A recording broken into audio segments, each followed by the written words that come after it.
السلام علیکم ورحمۃ اللہ وبرکاتہ۔ اللہ کا بڑا فضل و کرم ہے کہ اس نے ہمیں اپنے پیارے محبوب جناب محمد مصطفیٰ صلی اللہ علیہ وآلہ وسلم کی امت سے پیدا فرمایا، اور آج ہمیں جمعۃ الوداع کا یہ عظیم الشان دن نصیب کیا۔ دعائے اللہ تعالیٰ اس کے فیض و برکات ہم سب کو نصیب فرمائے۔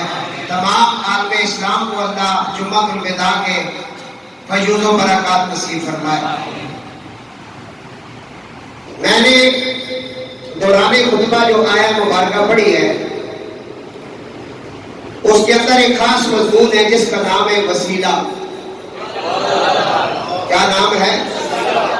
کیونکہ آج ہم نے دعا کرنی ہے، اللہ صاحب کی بارگاہ میں معافی مانگنی ہے، تو معافی مانگنے کے لیے جس وسیلے کی ضرورت پڑتی ہے اس کا آج ذکر ہوگا قرآن و حدیث کی روشنی میں۔ ویسے ایک پورا پروگرام کافی عرصہ پرانا میں نے آج صبح سنا ہے یوٹیوب کے اوپر، وسیلہ جو ہے وہ میرا پروگرام پڑا ہے، وہ وہاں سے بھی آپ سن سکتے ہیں۔ آج جو ہم نیا پڑھ رہے ہیں یہ بھی انشاءاللہ جمعے کے فوراً بعد آپ کو مل جائے گا۔ قرآن کریم کے اندر اللہ تعالیٰ نے وسیلے کا ذکر کیا کہ اللہ تعالیٰ کی بارگاہ تک پہنچنے کے لیے جو واسطہ آپ کو پیش آتا ہے اس کو کہتے ہیں وسیلہ۔ تو اللہ نے ذکر کیا کہ وسیلہ تلاش کرو، وسیلے کو ڈھونڈو، وسیلہ پکڑو۔ اس کی آسان مثال میں دے رہا ہوں،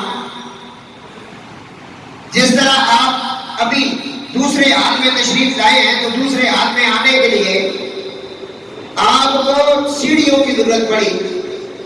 یہ سیڑھیاں جو ہیں نیچے والے حال سے اوپر والے حال تک آنے کے لیے آپ کے لیے وسیلہ ہے۔ انہوں نے آپ کو اوپر پہنچا دیا، اس کے ذریعے آپ اس سے بھی آگے جا سکتے ہیں۔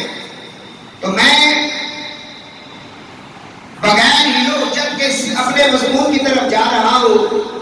مل نہیں سکتا خدا، مل نہیں سکتا خدا ان کا وسیلہ چھوڑ کر، مل نہیں سکتا خدا ان کا وسیلہ چھوڑ کر، غیر ممکن ہے کہ چڑھیے چھت پہ زینہ چھوڑ کر۔ یہ ہو ہی نہیں سکتا کہ زینے کے بغیر آپ چھت پہ چلے جائیں، اس کے لیے آپ کو وسیلے کی ضرورت پڑے گی۔ آؤ اللہ کا قرآن سنتے ہیں اور پھر دیکھتے ہیں یہ وسیلہ کیا چیز ہے۔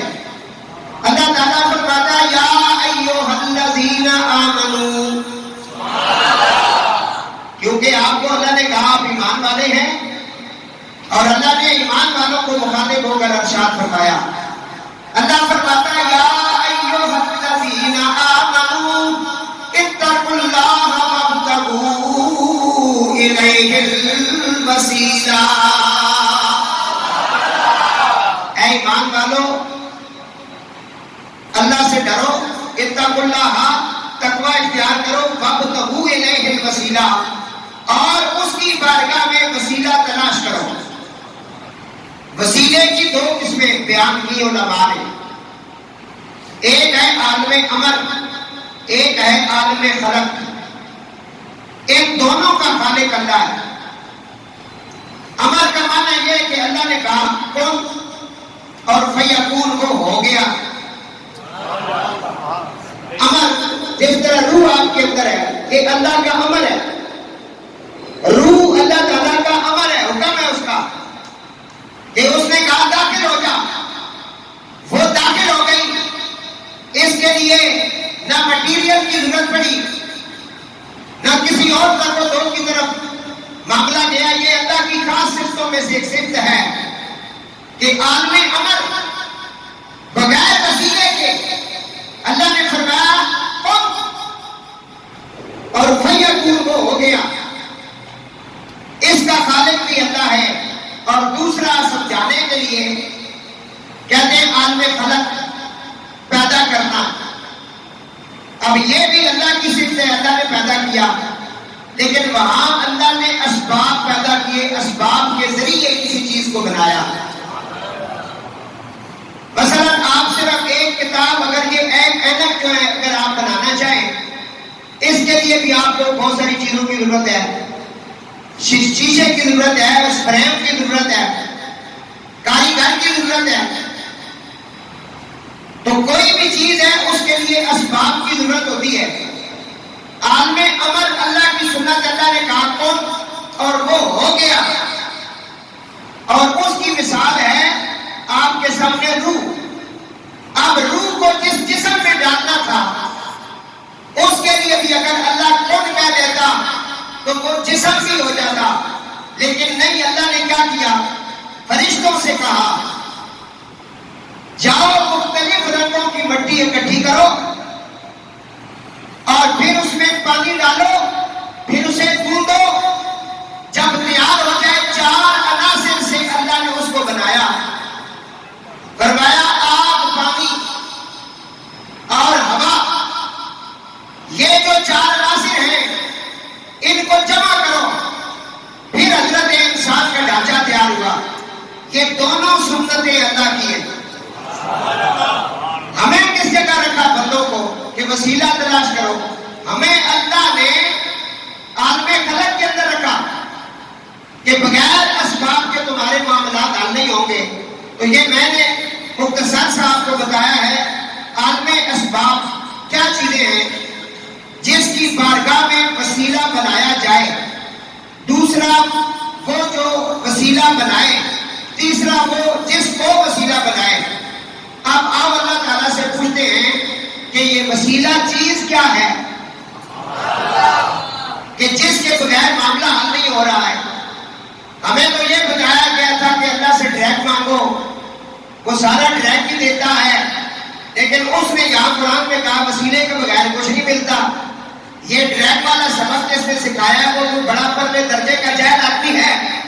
اللہ فرماتا ہے اگر میں نے تمہیں ڈائریکٹ ہی ملنا تھا تو محبوب کو بھیجنے کی کیا ضرورت تھی؟ تم کون ہوتے ہو؟ میں اپنے محبوب کے بغیر تمہیں منہ نہیں لگانا چاہتا.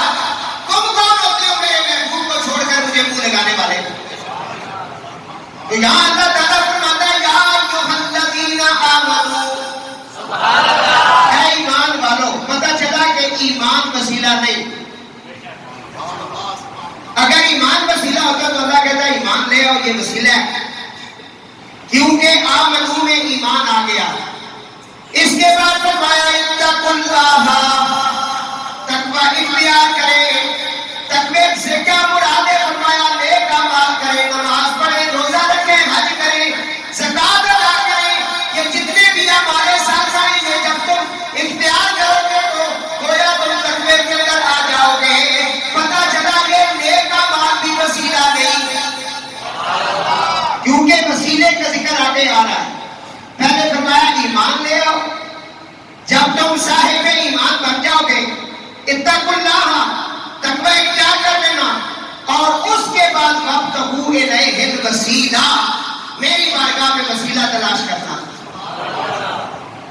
یہ وسیلہ کوئی اور چیز ہے,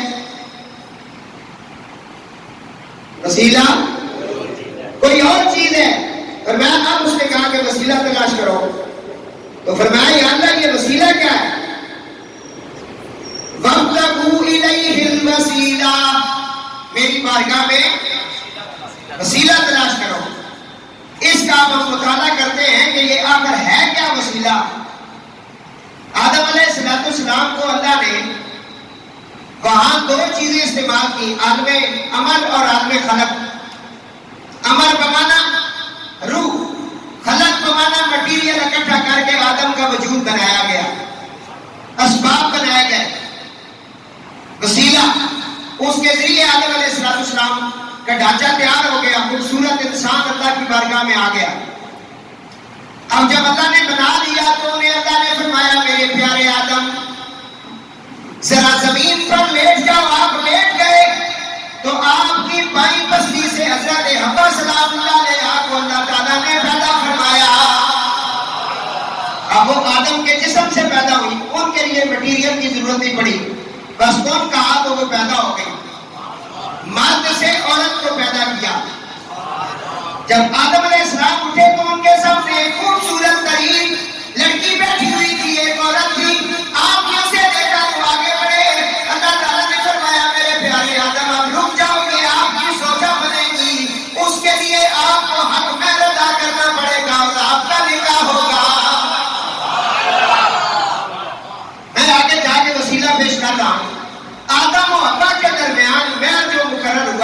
واقعی وسیلہ تھا.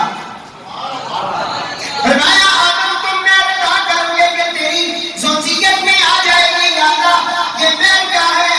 فرمایا جس میرے محبوب کا تو نے دیدار کیا اسی محبوب پر درود و سلام پڑھو.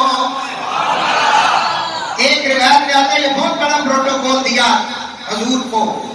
آدم علیہ السلام نے 3 مرتبہ درود پاک پڑھا. ایک روایت میں آتا ہے 10 مرتبہ پڑھا, ایک میں آتا ہے 20 مرتبہ پڑھا. فرمایا کہ درود محمد و آل محمد پر پڑھو. یہ حضرت حوا اور حضرت آدم علیہ السلام کے درمیان مہر مقرر ہوا ہے. ہمارے ہاں تو چاندی سونا ہوتا ہے نا, پیسے ہوتے ہیں. یہ پہلا جوڑا جو جنت میں ہے ان کا جو مہر مقرر ہوا ہے وہ محمد و آل محمد کا درود ہے. اور اسی لیے عاشق کہنے لگا, عاشق کہتے ہیں اللہ اللہ نبی کا گھرانہ, اللہ اللہ یہ گھرانہ بڑا الورا ہے. ہم میرے ساتھ مل کے پڑھ لیں تاکہ آپ کی یادری ہو جائے. اللہ اللہ نبی کا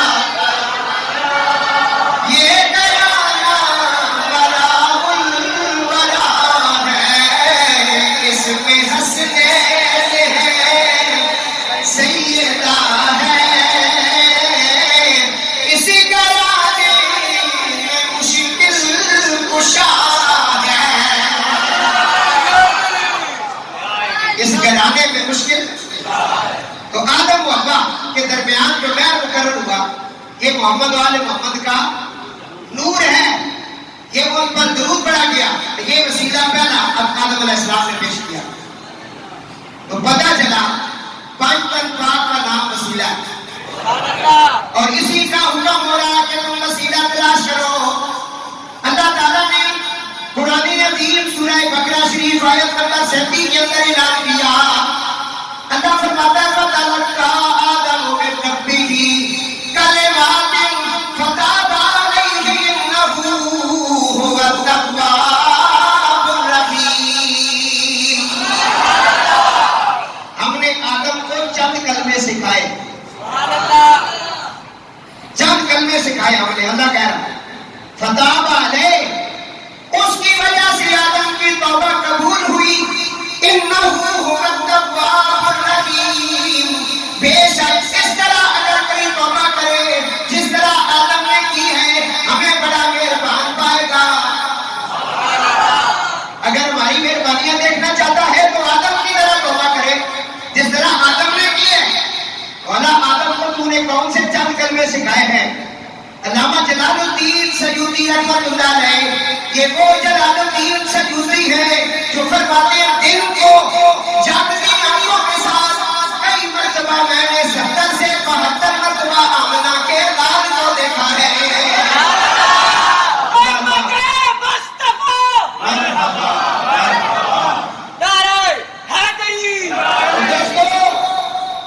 آدم و حوا کو جو چند کلمے سکھائے گئے تھے نا وہ دانا کھانے کے بعد 300 سال جو آپ روتے رہے وہ 5 تن پاک کے نام تھے. وہ کیا تھے 5 تن پاک کے؟ فَتَلَقَّىٰ آدَمُ مِن رَّبِّهِ كَلِمَاتٍ. یہ ٹوٹل روح بھی 5 بنتے, کاف لام میم الف تا. یہ 5 نام حضرت آدم علیہ السلام کو سکھائے گئے. جلال الدین سیوطی نے در منشور میں لکھا. اسی بات کو شیخ عبدالحق محدث دہلوی نے لکھا. اسی بات کو خواجہ خواجہ فاتح معمول من الرسول حضرت خواجہ پیر مہدوی شاہ سرکار نے میری منیر کے اندر لکھا ہے. تو پتہ چلا وسیلہ کیا ہے. اللہ کہہ رہا ہے وسیلہ پکڑو, اور یہ کہہ رہے تھے وسیلے کی ضرورت ہی نہیں, وہ ہماری شاہ رگ سے زیادہ قریب ہے. نحن اقرب الیہ من حبل الورید, میں تو ہماری شاہ رگ سے زیادہ قریب ہوں. تو جب قریب ہے تو وسیلے کی کیا ضرورت ہے؟ تو میرا سوال ہے آپ پر, اگر وہ قریب ہے تو آپ نے کبھی دیکھا ہے؟ اگر آپ کو نظر آتا تو پھر آپ روزہ نہ توڑتے, آپ کھوجا نہ کرتے, آپ نماز ضائع نہ کرتے.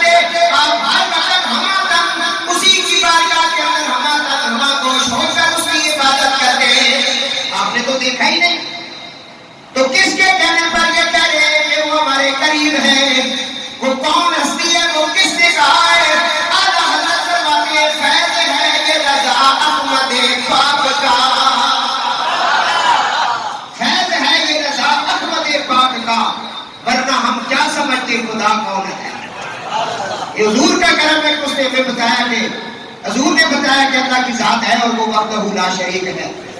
اللہ کہتا ہے مجھے پانے کے لیے تجھے وسیلہ پکڑنا پڑے گا، وسیلہ تلاش کرنا پڑے گا، اور وابتغوا الیہ الوسیلہ، وسیلہ تلاش کرو میری بارگاہ کا،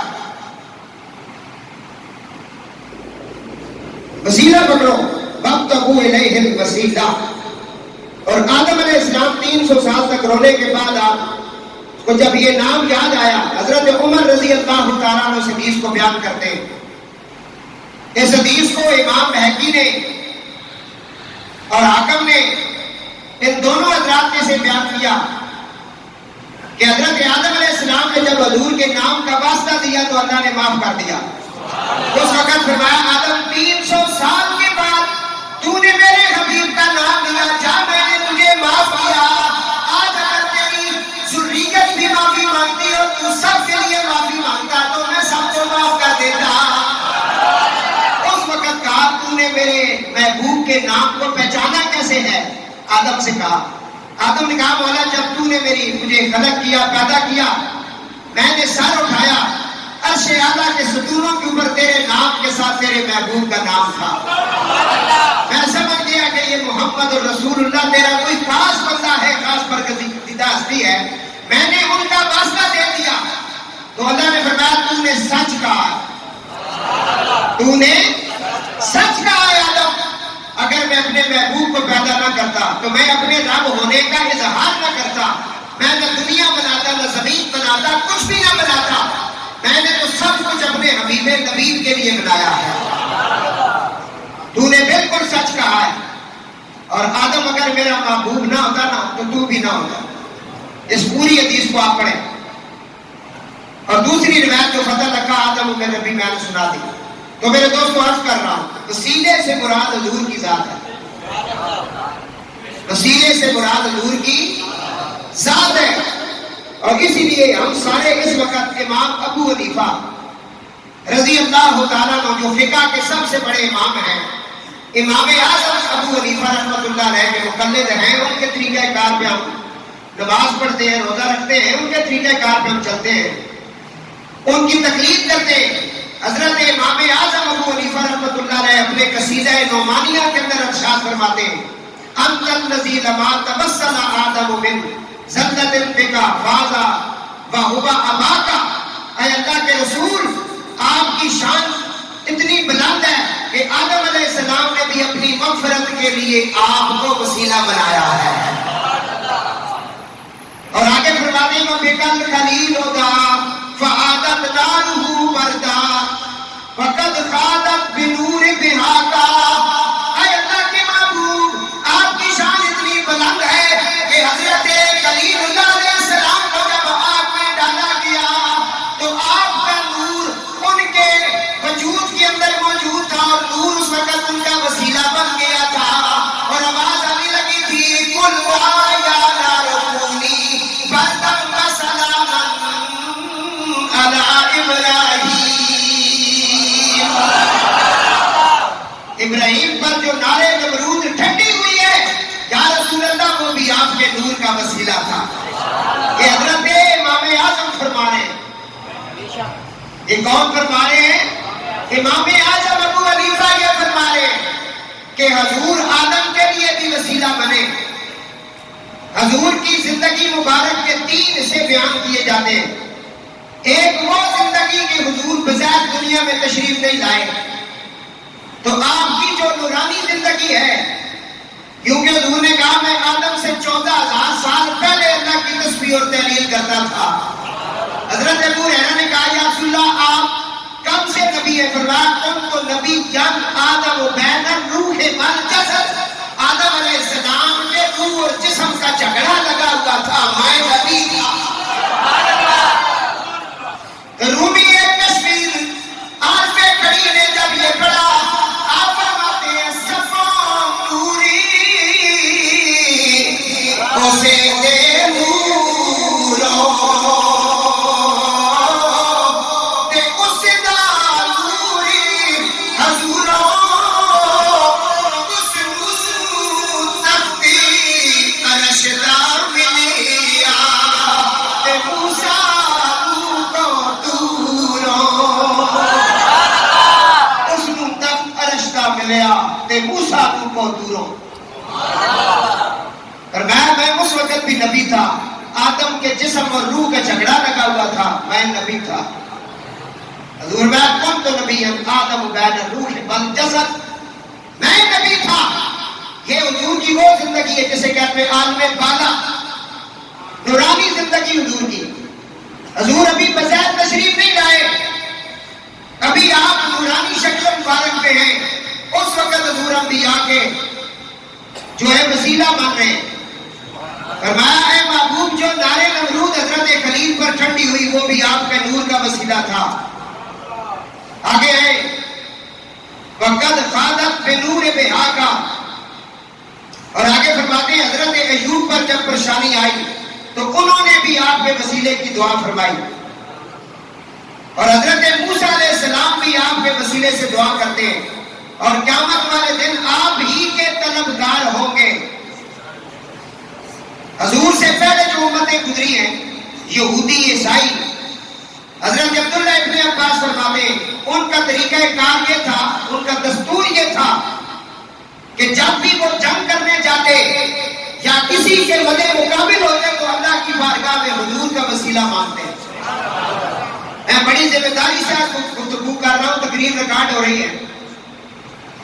یہودی اور نصرانی اور عیسائی اللہ کی بارگاہ میں کہتے اے عیسیٰ کے رب, اے داؤد کے رب, اے سلیمان کے رب, تو اس نبی کے صدقے جس کا ذکر ہماری کتابوں میں ہے اس نبی امی کے صدقے, اس امام الانبیاء کے صدقے ہمارا فلاں کام کر دے. حضور کے وسیلے سے دعا کرتے اور ان کی دعائیں قبول ہوتی. قرآن کہتا ہے وَابْتَغُوا إِلَيْهِ الْوَسِيلَہ سے مراد حضور کی ذات ہے, حضور کی ذات ہے. یہ تو حضور کی پہلی زندگی مبارک ہے. اب یہاں بہت سارے واقعات ہیں جو میں بیان کر سکتا ہوں. اس کے بعد حضور کی 63 سالہ ایک زندگی ہے جو مکے اور مدینے میں گزری. حضور کی حیات مبارکہ اس وقت بھی حضور وسیلہ تھے. اس وقت بھی اگر کوئی دعا کرتا تو حضور کے وسیلے سے کرتا. نبی پاک علیہ السلام کی بارگاہ پاک ہے. حضرت عثمان بن حنیف رضی اللہ تعالیٰ نے اس حدیث کو بیان کرتے ہیں. فرماتے ہیں ایک نابینا صحابی حضور کی بارگاہ میں حاضر ہوا. ایک نابینا صحابی, اس نے آ کر کہا یا رسول اللہ میری آنکھوں میں نظر نہیں, میری آنکھیں روشن نہیں, مجھے کچھ نظر نہیں آتا, میں اللہ ہوں. آپ اگر اللہ کی بارگاہ میں میرے لیے دعا کریں تو اللہ تعالیٰ مجھے نظر عطا فرمائے گا. اس وقت کیونکہ مولوی نہیں تھے تو اسے یہ کہتے کہ حضور کے پاس کیوں آ گئے ہو, یہ تو غیر اللہ ہے, جہاں دعا قبول نہیں ہوتی گھر میں بیٹھ کے کر لیتے. جس طرح آج کل یہ کہتے ہیں نا کسی کا واسطہ وسیلہ نہ دے جی بس آپ کے اعمال کام آئیں گے. میں آگا پتر کملا دل کوئی پار چڑھو نہیں لگا تے چڑسی تھی حضور نہیں نگاہ نالی چڑسی, کیونکہ جب قیامت کا دن ہوگا ایک اور وسیلہ بھی پیش آئے گا. جمعے کو پچھلے کو میں نے آیت پڑھی لیکن ترجمہ نہیں کیا, ابھی آ گیا اور آپ نے اشارہ کر دیا مجھے یاد آ گیا. سارے سن لو اور مزے لے لو اور سمجھ لو کہ یہ چیزیں آپ کو نہیں ملیں گی, یہ فقیروں کے پاس ہوتی ہیں. محشر کا دن ہوگا, نفس و نفسی کا عالم ہوگا, سوے ریزے پہ سورج ہوگا, جنت اور جہنم کا فیصلہ ہوگا. جنتی جنت کی طرف جانے لگیں گے اور جہنمی جنت کی طرف جانے لگیں گے. اس وقت اللہ تعالیٰ اعلان فرمائے گا وَقِفُوهُمْ إِنَّهُمْ مَسْئُولُونَ. یہ آیت میں نے پڑھی تھی, ترجمہ نہیں کیا. پہلی دفعہ مرکزی جامع مسجد میجر محمد اذان میں 27 سالوں میں پہلی دفعہ کر رہا ہوں. وَقِفُوهُمْ إِنَّهُمْ مَسْئُولُونَ. یہ جنتیوں کو دروازے پر روک لو, جہنمیوں کو بھی روک لو.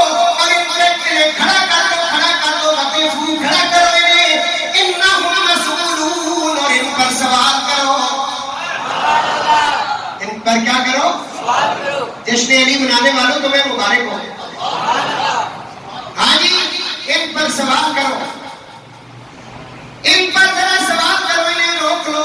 یا اللہ ان کو نام اعمال مل چکے ہیں، یہ جنت اور جہنم کی طرف جا رہے ہیں. اللہ فرماتا ہے وقفو، میرا حکم ہے انہیں کھڑا کر لو. انہم مسئولون، اور ان پر سوال کرو، ان سے پوچھو. یا اللہ کیا پوچھے؟ حضرت ابو سعید خدری رضی اللہ تعالیٰ حضور کے صحابی فرماتے ہیں اس وقت جو جنتیوں اور جہنمیوں پر سوال ہوگا وَعَنْ وِلَایَتِ عَلِيٍّ، علی کی ولایت کے بارے میں پوچھا جائے گا.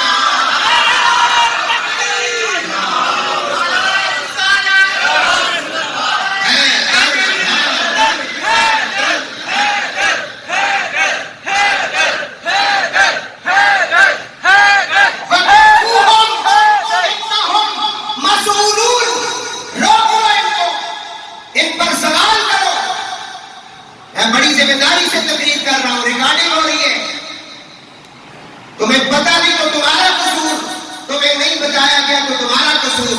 اگر تمہیں درے زارہ سے کچھ سچ مل رہا ہے تو قبول کر لے اور آج سے سچی توبہ کر کے جا. وَقِفُوهُمْ إِنَّهُمْ مَسْئُولُونَ، سوال کرو ان سے، اندر نہیں جا سکتے یہ. اور وہ سوال کیا ہے؟ حضرت ابو سعید خدری حضور کے صحابی فرماتے وہاں ولایت علی کی ولایت کا سوال ہوگا. یہ علی کی ولایت کوئی معمولی چیز نہیں. اگر معمولی ہوتی تو 1.25 لاکھ صحابہ کو غدیر خم کے مقام پر نیچے کھڑا کر کے اونٹوں کے کچاوے پہ کھڑے ہو کے ولایت علی کا اعلان حضور نہ کرتے. حضور نے فرمایا تھا کہ مجھے اپنا وارث مانتے ہو؟ جی یا رسول اللہ. فرمایا جو مجھے مانتا ہے وہ سن لے، من کنت مولاہ فہذا علی مولاہ.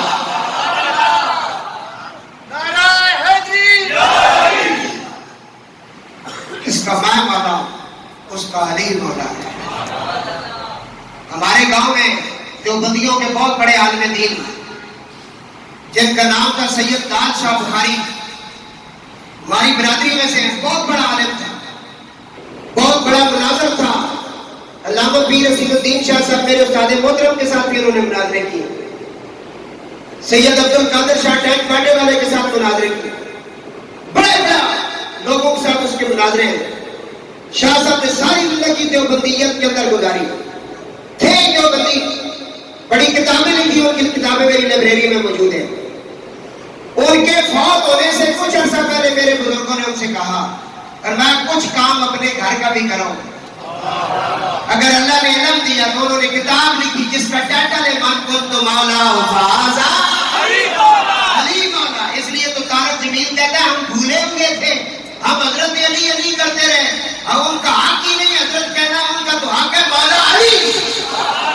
آج کہو قبر میں بھی یہ پوچھا جائے گا، حشر میں بھی پوچھا جائے گا مولا مولا مولا مولا علی.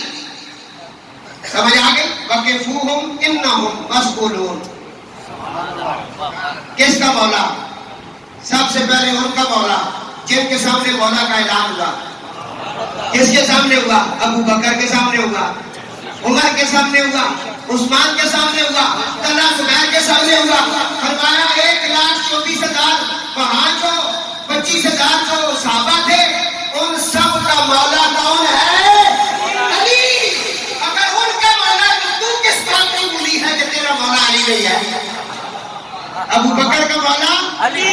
اب میرے ساتھ مل جائیں. ابو بکر کا مولا علی علی علی. ابو بکر کا مولا علی، عمر کا مولا علی، عثمان کا مولا علی، حسن کا مولا علی، حسین کا مولا علی، داتا کا مولا علی، غوث کا مولا علی، ولی سرکار کا مولا علی، پیر شاہ غازی کا مولا علی، اور میرے پیر سائیں کرم حسین کا مولا علی. سمجھا؟ وَقِفُوهُمْ إِنَّهُمْ مَسْئُولُونَ. روک ان کو. مولا علی کی ایک شان ہے. اور میں قیامت کا دن ہوگا یہ جو روح نکلتی ہے نا آپ کی، یہ صرف ایک فرشتہ نہیں نکالتا، یہ ذہن میں رکھتا. نام ایک ہی کا ہے ملک الموت، اس کے معاملے بہت سارے. بارش برسانے والا، رزق لانے والا، ڈیوٹیاں ہیں سب کی. قیامت کے دن حضور فرماتے ہیں جب جنت اور جہنم کی تقسیم ہوگی، تقسیم تو کرنی ہے نا، جہنم میں بھی کسی کو بھیجنا ہے، جنت میں بھی بھیجنا ہے، تو فرمایا اس تقسیم پر جسے کھڑا کیا جائے گا اسی کی ولایت کا اعلان ہوگا، جو ولایت علی کا جواب دے گا اس کے لیے پھر اس طرح فیصلہ ہوگا. فرمایا اس دن یا علی انت قسیم النار والجنہ، جنت اور جہنم کی جو تقسیم ہے میرا بھائی علی کرے گا.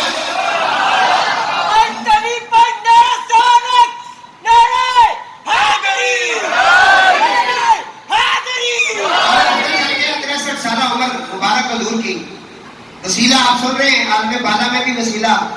اب حضور کی 63 سالہ عمر مبارک ہے. حضرت عثمان بن علی فرماتے ہیں کہ صحابی آیا، اس نے کہا میری آنکھیں چلی گئی ہیں، نظر ہی نہیں آتا ہوں میں، اگر دعا کرے تو. پتہ چلا لوگ بزرگوں کے پاس جاتے تھے دعا کروانے، جاتے تھے، اسی لیے تو صحابی گیا نا حضور کے پاس. کہا میں مرید ہوں، آپ میرے آقا مولا ہے، میرے مرشد پاک ہیں، مرشد اعظم ہیں. حضور نے کہا اگر تو صبر کر، حدیث میں پڑھ رہا ہوں، اگر تو صبر کر تو تیرے لیے بہتر ہے، اسی پر صبر کر. اگر صبر نہیں کرتا تو پھر میں تجھے آنکھیں روشن ہونے کا طریقہ بتاتا ہوں. اس نے کہا یا رسول اللہ آپ کے دربار پہ آیا ہوں، اگر کرم کریں تو آپ طریقہ کار بتائیں یا نگاہ کریں. اب یہاں سوال یہ پیدا ہوتا ہے کہ جنگ کے دوران حضرت قتادہ کی آنکھ نکل گئی، ڈیلا آنکھ کو انہوں نے اپنے ہاتھ کے اوپر رکھ لیا. حضور کو تلاش کرتے ہیں، تیروں کی بارش ہو رہی ہے. سرکار نے دیکھا، فرمایا قتادہ ادھر آؤ، کیا ہوا ہے؟ کہا یا رسول اللہ آنکھ تیر لگا، تیر آنکھ ضائع ہو گئی، ڈیلا پہ ہاتھ پہ رکھا ہوا لے کے آیا ہوں. حضور نے اپنا لعاب دہن دھوپ مبارک آپ نے لگایا، آنکھ کے ڈیلے کو اٹھایا، اس کی جگہ فٹ کر دیا. فرماتے ہیں مرتے دم تک دوسری طرف سے نظر کم تھی، ادھر سے اور تیز تھی. نابینا آیا، حضور چاہتے تو بھوک مارتے، اسے نظر مل جاتی، لیکن اس کو پروسیس سے گزارا، پروسیس سے گزارا جا رہا ہے. کہا یا رسول اللہ نظر تو چاہیے نا. کہا چلو میں سبق بتاتا ہوں، پڑھو نظر آ جائے گا. یا رسول اللہ کرم کرے. حضور نے بتایا 2 رکعت نماز نفل پڑھو. کیا پڑھو؟ نفل پڑھ کے میرے اوپر درود پڑھو، زیادہ درود پڑھو. درود پڑھنے کے بعد تم پڑھو اللہم انی اسالک، اے اللہ میں سوال کرتا ہوں تیری بارگاہ. یہ حدیث میں پڑھ رہا ہوں، حدیث کا ایک لفظ کو غلط ثابت کرے 10 کروڑ روپے انعام، سر قلم خون باپ. تو ہم کہتے ہیں ڈائریکٹ مانگو، ہم تو ڈائریکٹ آئی نہیں ہے تو ڈائریکٹ مانگے کیوں؟ تو بٹے جو نکلا. سنو ادھر، اللہم انی اسالک واتوجہ الیک. یہ حضور سکھا رہے ہیں اپنے صحابی کو، یہ اس طرح مانگو. مولوی صاحب نہیں، پیر صاحب نہیں، امام الانبیاء جو انبیاء کا وسیلہ بنا وہ سکھا رہا ہے. فرمایا اس طرح مانگو. صحابی نے سر جھکایا، کہا ٹھیک ہے یا رسول اللہ، اللہم انی اسالک واتوجہ الیک بمحمد نبی الرحمہ. اے اللہ میں سوال کرتا ہوں، میری طرف توجہ کر، محمد عربی جو رحمت للعالمین ہے ان کے وسیلے سے.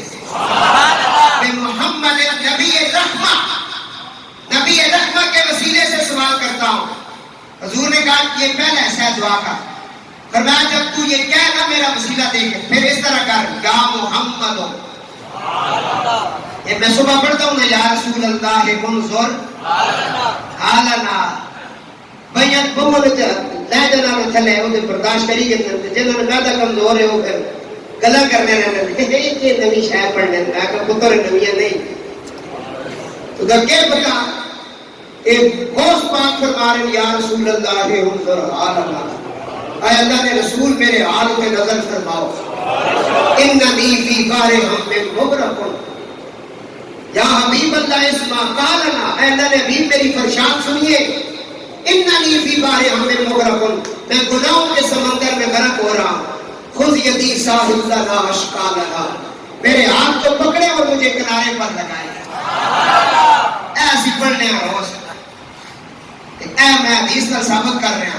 حضور اپنے صحابی ہے جس کو اکھاں کوئی نہیں. دعا کا طریقہ دسا فرمایا 2 لفظ پڑھی پھر درود پڑھی پھر دعا مانگی اللہم انی اسالک واتوجہ الیک بمحمد النبی رحمہ کہ میں سوال کرتا ہوں اے اللہ تیری بارگاہ میں محمد عربی رحمت للعالمین کے صدقے سے. اور اس کے بعد تو نے کیا کہنا ہے؟ یا محمد ہو, یا رسول اللہ ہو, یا محمد ہو, یا احمد ہو. نام تو حضور کا ہے. حضور نے اپنا ذاتی نام لیا فرمایا یا محمد ہو واتوجہ کا الی ربی وفی حاجتی ہذہ. فرمایا اے اللہ کے رسول آپ بھی میرے اوپر توجہ کریں. فی حاجتی اور میری حاجت ہذہ میری حاجت کو اے اللہ کے رسول آپ ذرا پیش کریں. حضور نے کہا پہلے میرے وسیلے سے دعا کر پھر میری طرف توجہ کر کے مجھے بھی کہہ دے تو کہ آپ بھی نظر کرم کریں. فرمایا اس طرح کرنے کے بعد اللہم فشفع فیہا اللہ کریم تیری شفاعت میرے حق میں قبول فرمائے گا. اس طرح دعا کر. وہ صحابی اٹھ کے گیا. حضرت عثمان بن علی فرماتے ہیں اس نے جا کر تو گانا نماز پڑھی پھر درود پڑھا پھر یہ دعا مانگی. ادھر دعا مانگنے کی دیر تھی ادھر اس کی آنکھیں روشن ہو گئی اور اسے سارا جہان نظر آنے لگا. اس کے بعد صحابہ کرام فرماتے ہیں ہمیں جب بھی کوئی مسئلہ ہوتا نا تو ہم یہی دعا پڑھتے ہیں ہماری مشکلیں حل ہو جاتی. عثمان غنی کا دور پاک آ گیا. تیری سرکار سے پایا گشادہ نور کا او مبارک تجھ کو ذوالنورین جوڑا نور کا. حضرت عثمان غنی رضی اللہ تعالیٰ عنہ تیری سرکار سے پایا گشادہ نور کا تیری سرکار سے پایا گشادہ نور کا او مبارک تجھ کو ذوالنورین جوڑا نور کا. تیری نسل پاک میں بچہ بچہ نور کا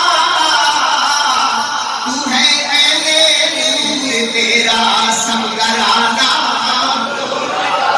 تو ہے عین نور تیرا سب گھرانہ.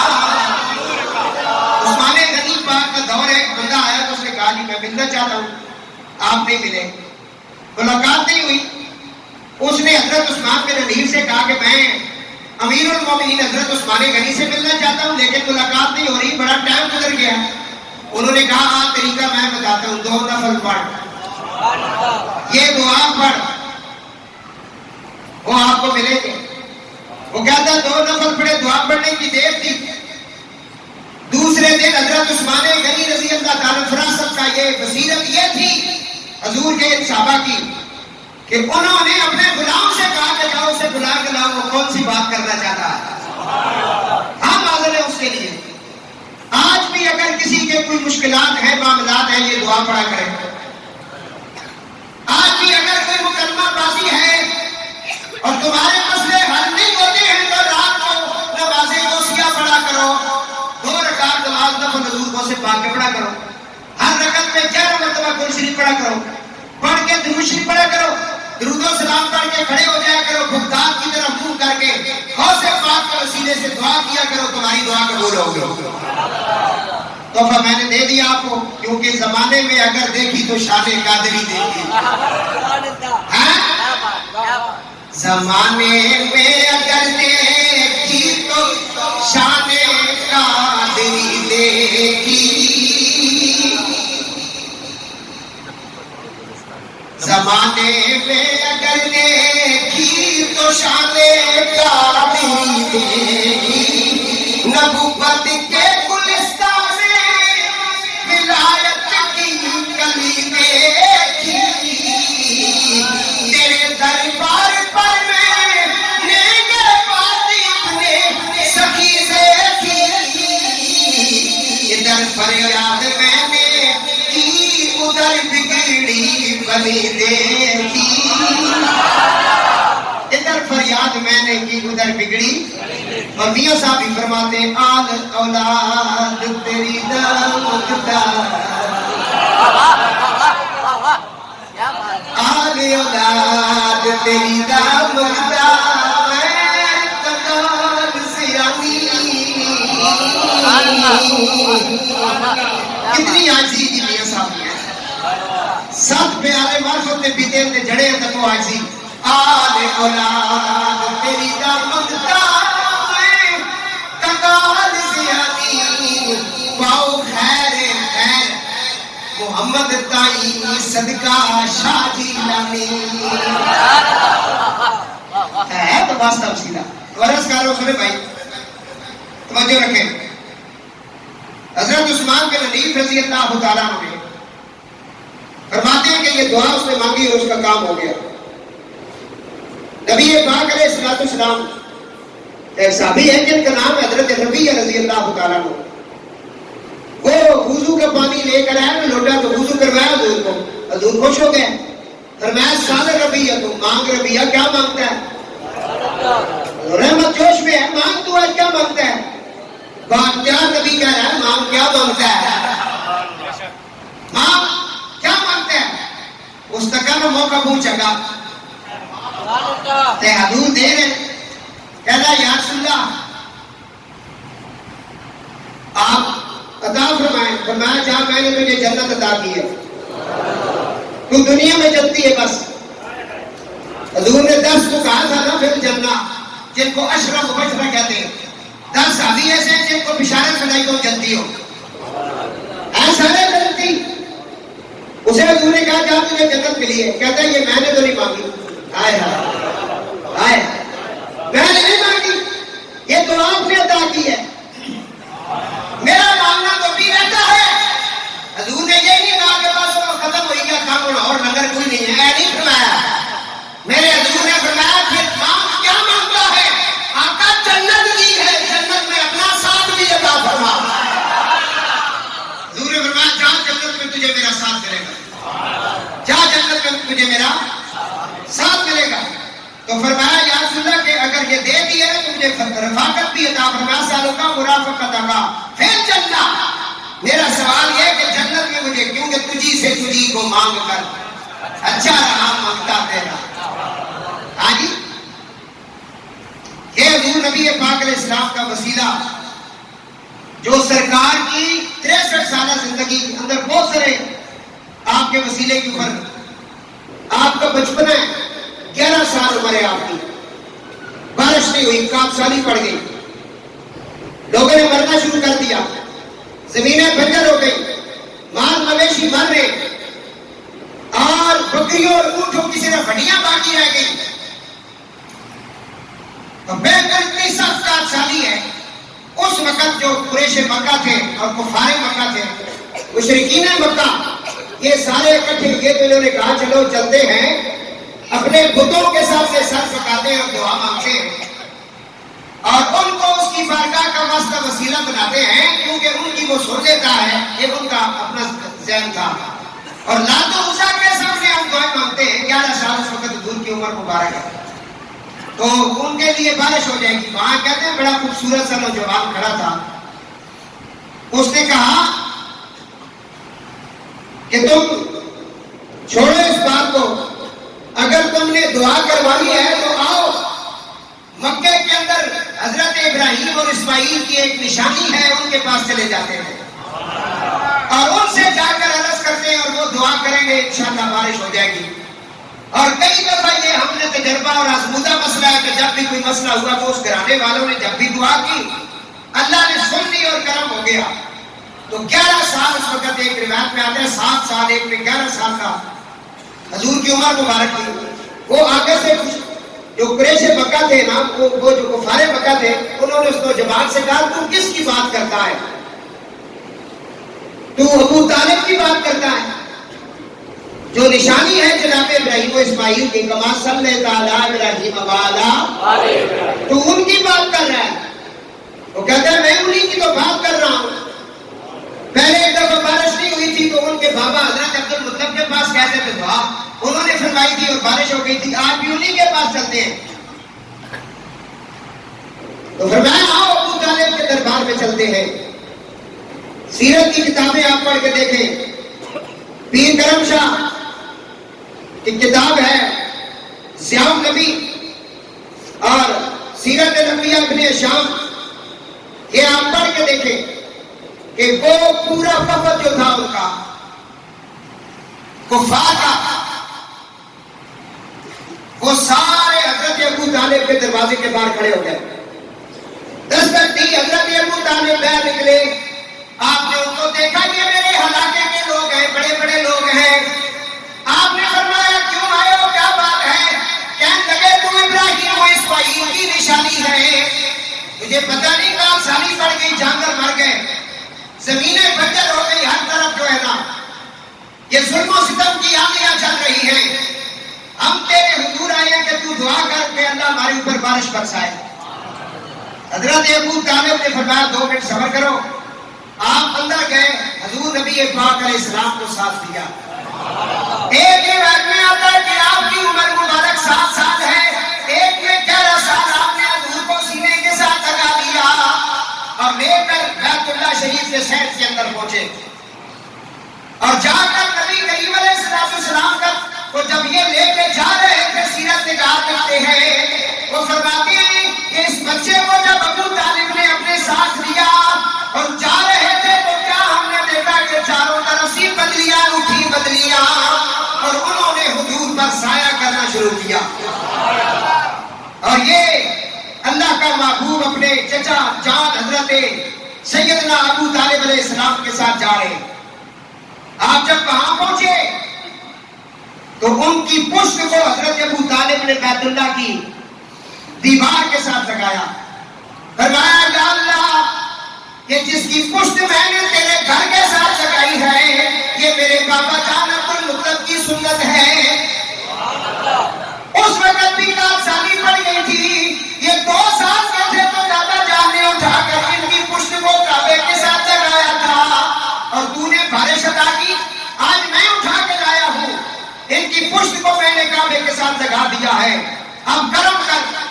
کہتے ہیں ادھر پشت لگی، ادھر حضرت ابو طالب نے دعا مانگنا شروع کی. اور اس دعا کو اشعار کی صورت میں امام بخاری نے لکھا. نہیں سمجھ آ رہی ہے؟ آج تو مسلمان لڑ رہے ہیں نا کہ حضرت ابو طالب نے کلمہ نہیں پڑھا.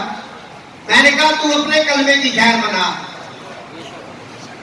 تیرے ماں باپ اگر برابر بخشے گئے تو بڑی بات ہے، تو کس کے چکر میں ہے؟ علی کے باپ کے بارے میں بات کر رہا ہے، سعادت کے بچے، تجھے شرم نہیں آئی؟ تجھے کیا پتا ابو طالب کون ہے؟ جناب ابو طالب نے ادھر ہاتھ کعبے کے ساتھ لگایا اور دعا مانگی. اور ان کی یہ نعت شریف، کیونکہ حضور کا سب سے پہلا ثنا خوان ابو طالب ہے، سب سے پہلا ثنا خوان حضور کا، اور ان کی نعت شریف بخاری کے اندر موجود ہے. آپ فرماتے ہیں وَأَبْيَضُ يُسْتَسْقَى الْغَمَامُ بِوَجْهِهِ سِمَالُ الْيَتَامَى وَإِسْمَةٌ لِعَلَامِلِهِ. وہ گورے مکڑے والے، وَأَبْيَضُ يُسْتَسْقَى الْغَمَامُ، وہ گورے مکڑے والے جن کے چہرے کے صدقے بارش مانگی جاتی ہے، یتیموں کے والی، بیواؤں کے سہارا. یہ آپ کے اشعار ہیں. ادھر دعا مانگی، ادھر کہتے ہیں اتنی جلد کھل ہوئی نہ پھر اتنی بارش ہوئی. اور اس سال اتنی بارش ہوئی، ہر طرف سرسبز و شاداب ہو گیا. کھجوروں نے پھل دینا شروع کر دیا. جانور اتنے موٹے ہو گئے کہ کہتے ہیں ہم ڈر گئے کہ یہ پھٹ نہ جائیں. اتنی چربی ان کے اوپر چڑھ گئی اور یہ اتنا کرم ہوا کہ ہر ایک کا چہرہ کھل گیا حضور کے اس وسیلے کے ساتھ. حضرت ابو طالب نے حضور کا وسیلہ مانگا 7 یا 11 سال کی عمر میں. اور اسی طرح حضور نبی پاک علیہ السلام نے میرے رسول پر جلوہ گا رہے تو صحابی کھڑا ہوا، اسے کہا یا رسول اللہ بارش نہیں ہوتی، آپ دعا فرمائیں. حضور نے دعا کی. صحابہ کہتے ہیں کہ آپ منبر سے اتر رہے تھے تو آپ کی داڑھی مبارک سے بارش کے قطرے گر رہے تھے. پورا ہفتہ بارش لگی رہی، لوگوں کے مکان گرنا شروع ہو گئے، ہر طرف پانی پانی ہو گیا، پانی پانی. اتنی بارش ہوئی. پھر جمعے والے دن وہی صحابی کھڑا ہو گیا، کہا یا رسول اللہ دعا کرے، اب اس علاقے میں بارش کی ضرورت نہیں، کسی اور طرف چلی جائے. حضور نے باتوں سے کہا جدھر تمہاری ضرورت ہے ادھر جاؤ. اس وقت حضور بڑے خوش ہوئے. آپ منبر پر کھڑے تھے تو آپ نے فرمایا آج اگر میرے چچا ابو طالب ہوتے. یہ جملہ لے کے جانا جو ان کے ایمان کے قابل اور انہیں نہیں سمجھتا. حضور نے فرمایا آج اگر میرا چچا ابو طالب ہوتا اور وہ میرا یہ موجزہ دیکھتے تو ان کی آنکھیں ٹھنڈی ہو جاتی. جن کی آنکھیں ٹھنڈی ہیں ان کی قبر ٹھنڈی نہیں. ان کی آنکھیں آج ٹھنڈی ہوتی ہیں اپنے بیٹے کا اور اپنے بھتیجے کا یہ کمال دیکھ کر جو اللہ نے مجھے عطا کیا ہے. حضور خوش ہوئے اس وقت فرمایا آج اگر میرے چچا ہوتے نا تو وہ شعر پڑھتے ہیں. کوئی ہے ان کا شعر پڑھنے والا؟ صحابہ میں سے ایک شخص نے اپنا ہاتھ کھڑا کیا کہ میں وہ شعر سنانے کے لیے تیار ہوں. حضور نے فرمایا کھڑے ہو کر سناؤ. تو کھڑے ہو کر جس نے حضرت ابو طالب کا وہ شعر سنایا اس کا نام مولا علی ہے. میں اپنے بابا کا شعر پڑھتا ہوں یستسقل غمام وابیض یستسقل غمام بوجهه سمال الیتامى واسمۃ لارام علیہ. وہ گورے ٹکڑے والے جن کے چہرے کے صدقے بارش مانگی جاتی ہے وہ یتیموں کے والی بیواؤں کے سہارا. یہ شعر مولا علی سرکار نے پڑھا. تو اسی حضرت عبداللہ بن دینار فرماتے ہیں جناب ابو طالب کا یہ شعر اکثر حضرت عبداللہ بن عمر رضی اللہ تعالیٰ عنہ پڑھا کرتے تھے. اور اسی شعر کو جب تاجدار کوئٹہ سے پیر نصیر نے پڑھا وہ کہنے لگے نظر محبوب خدا جان ابو طالب ہے. نظر محبوب خدا جان ابو طالب ہے. ساری دنیا پہ یہ احسان ابو طالب ہے. ان کی آغوش کی زینت ہے علی شیر خدا.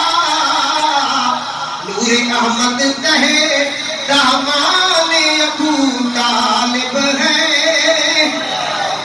احترام کا فرشتوں کی صفوں میں بھی ہوا.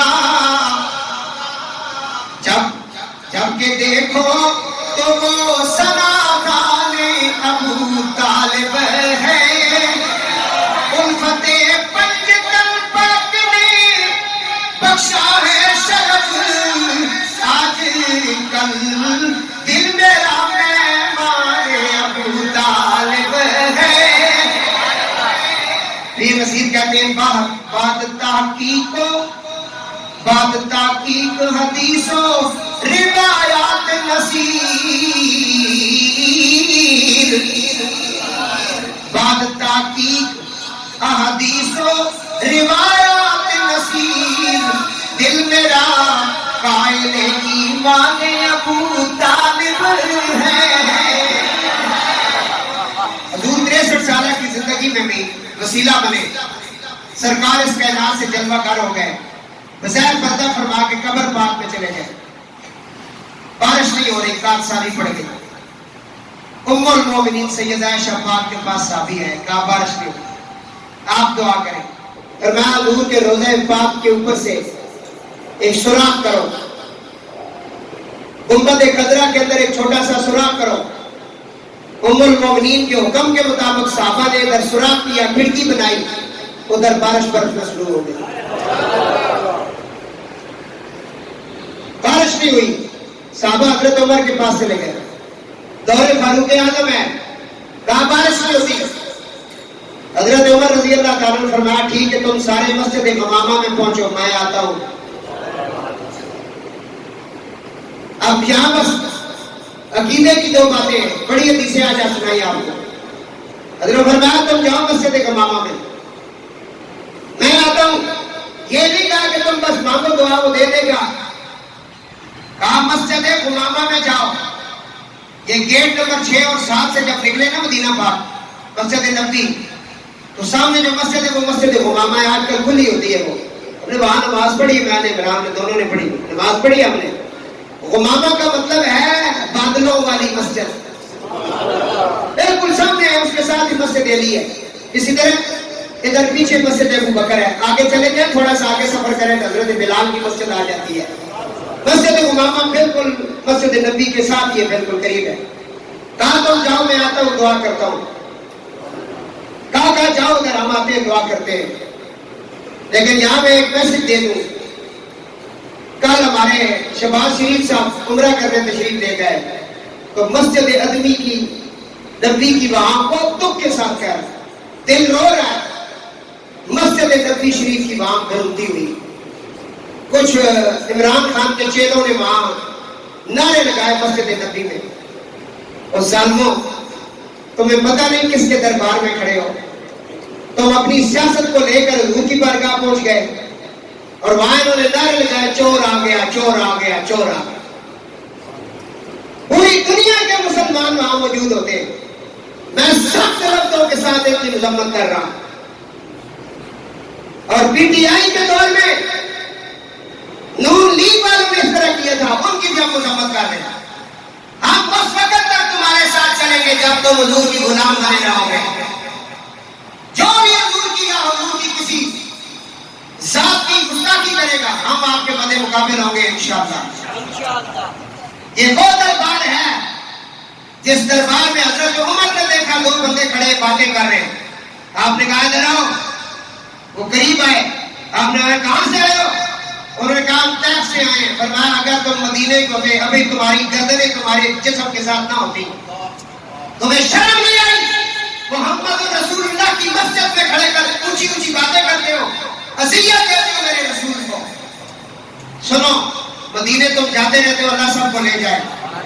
مدینہ پاک جب پہنچو, حضور کی جالیوں پر جب سلام کرنے جاؤ, وہاں غور سے دیکھنا کوئی چیز آپ کو ملے گی. کیا ملے گی؟ جالیوں کے اوپر لکھا ہوا ہے یا ایھا الذین آمنوا لا ترفعوا اصواتکم فوق صوت النبی ولا تجهروا له بالقول كجهر بعضکم لبعض ان تحبط اعمالکم وانتم لا تشعرون. یہ بالکل اوپر لکھا ہوا ہے. معنی سنیں. اے ایمان والو, اپنی آوازیں نبی کی آواز پر اونچی نہ کرو. ان کی حضور زیادہ بلند آواز سے کوئی بات نہ کہو. جیسے ایک دوسرے کے سامنے تم بڑی بڑی باتیں کرتے اونچا بولتے ہو. اگر یہاں اونچا بولے ان تحبط اعمالکم وانتم لا تشعرون, تمہیں پتہ نہیں ہوگا تمہارے سارے اعمال ہم ضائع کر دیں گے.